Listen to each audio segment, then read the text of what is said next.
महाशिवरात्रि की कथा। एक बार पार्वती ने भगवान शिव शंकर से पूछा, ऐसा कौन सा श्रेष्ठ तथा सरल व्रत पूजन है जिससे मृत्यु लोक के प्राणी आपकी कृपा सहज ही प्राप्त कर लेते हैं। उत्तर में शिव जी ने पार्वती को शिवरात्रि के व्रत का विधान बताकर यह कथा सुनाई। एक गांव में एक शिकारी रहता था। पशुओं की हत्या करके वह अपने कुटुंब को पालता था। वह एक साहूकार का ऋणी था, लेकिन उसका ऋण समय पर न चुका सका। क्रोधवश साहूकार ने शिकारी को शिव मठ में बंदी बना लिया। संयोग से उस दिन शिवरात्रि थी। शिकारी ध्यान मग्न होकर शिव संबंधी धार्मिक बातें सुनता रहा। चतुर्दशी का उसने शिवरात्रि की कथा भी सुनी। संध्या होते ही साहूकार ने उसे अपने पास बुलाया और ऋण चुकाने के विषय में बात की। शिकारी अगले दिन सारा ऋण लौटा देने का वचन देकर बंधन से छूट गया।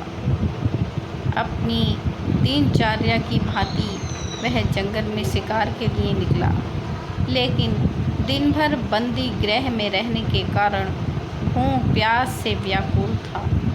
शिकार करने के लिए वह एक तालाब के किनारे बेल वृक्ष का पड़ाव बनाने लगा। बेल वृक्ष के नीचे शिवलिंग था जो बिलपत्रों से ढका हुआ था। शिकारी को उसका पता न था। पड़ाव बनाते समय उसने जो टहनियाँ तोड़ी वे संयोग से शिवलिंग पर गिरी। इस प्रकार दिन भर भूखे प्यासे शिकारी का व्रत भी हो गया और शिवलिंग पर बेल पत्र भी चढ़ गए। एक पहर रात्रि बीत जाने पर एक गर्भिणी मृगी तालाब पर पानी पीने पहुंची। शिकारी ने धनुष पर तीर चढ़ाकर ज्यों ही प्रतियजा खींची, मृगी बोली, मैं गर्भिणी हूँ, शीघ्र ही प्रसव करूँगी। तुम एक साथ दो जीवों की हत्या करोगे, जो ठीक नहीं है। मैं अपने बच्चे को जन्म देकर शीघ्र ही तुम्हारे सामने प्रस्तुत हो जाऊंगी। अब तुम मुझे मार लेना। शिकारी ने प्रतिज्ञा ढीली कर दी और मृगी झाड़ियों में लुप्त हो गई।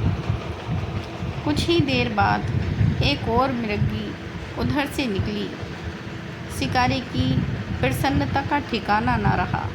समीप आने पर उसने धनुष पर बाण चढ़ाया। तब उसे देख मृगी ने विनम्रतापूर्वक निवेदन किया, हे पारधी, मैं थोड़ी देर पहले ही ऋतु से निवृत्त हुई हूँ। कमातुर विरहिणी हूँ। अपने प्रिय की खोज में भटक रही हूँ। मैं अपने पति से मिलकर शीघ्र ही तुम्हारे पास आ जाऊंगी। शिकारी ने उसे भी जाने दिया। 2 बार शिकार को खोकर उसका माथा ठनका। वह चिंता में पड़ गया। रात्रि का आखिरी पहर बीत रहा था। तभी एक अन्य मृगी अपने बच्चों के साथ उधर से निकली। शिकारी के लिए यह स्वर्णिम अवसर था। उसने धनुष पर तीर चढ़ाने में देर न लगाई। वह तीर छोड़ने ही वाला था कि मृगी बोली, हे पारधी, मैं इन बच्चों को पिता के हवाले करके लौट आऊँगी। इस समय मुझे मत मार। शिकारी हंसा और बोला, सामने आए शिकार को छोड़ दूँ? मैं ऐसा मूर्ख नहीं हूँ। इससे पहले मैं 2 बार अपना शिकार खो चुका हूँ। मेरे बच्चे भूख प्यास से तड़प रहे होंगे। उत्तर में मृगी ने फिर कहा, जैसे तुम्हें अपने बच्चों की ममता सता रही है, ठीक वैसे ही मुझे भी। इसलिए सिर्फ बच्चों के नाम पर मैं थोड़ी देर के लिए जीवन दान मांग रही हूँ। हे पारधी, मेरा विश्वास कर। मैं इन्हें इनके पिता के पास छोड़कर तुरंत लौटने की प्रतिज्ञा करती हूँ।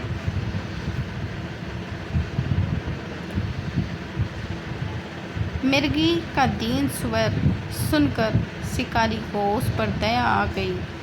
उसने उस मृगी को भी जाने दिया। शिकार के अभाव में बेल वृक्ष पर बैठा शिकारी बेल पत्र तोड़ तोड़ कर नीचे फेंकता जा रहा था। फटने को हुई तो एक हष्ट-पुष्ट मृग उसी रास्ते पर आया।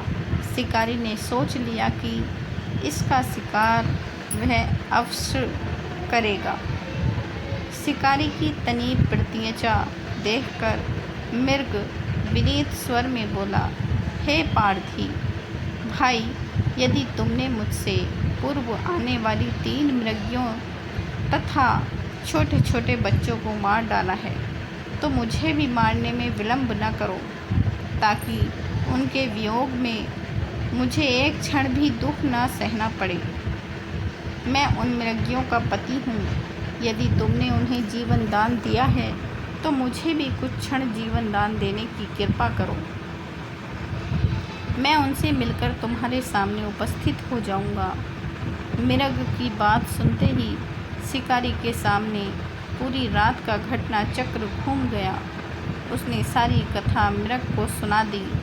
तब मृग ने कहा, मेरी तीनों पत्नियां जिस प्रकार प्रतिज्ञाबद्ध होकर गई हैं, मेरी मृत्यु से अपने धर्म का पालन नहीं कर पाएंगी। अतः जैसे तुमने उन्हें विश्वास पात्र मानकर छोड़ा है, वैसे ही मुझे भी जाने दो। मैं उन सबके साथ तुम्हारे सामने शीघ्र ही उपस्थित हो जाऊंगा। तो दोस्तों, आपको ये कथा कैसी लगी इसे लाइक और हमारे चैनल को प्लीज़ सब्सक्राइब ज़रूर करना और आगे भी अपने दोस्तों में शेयर करना।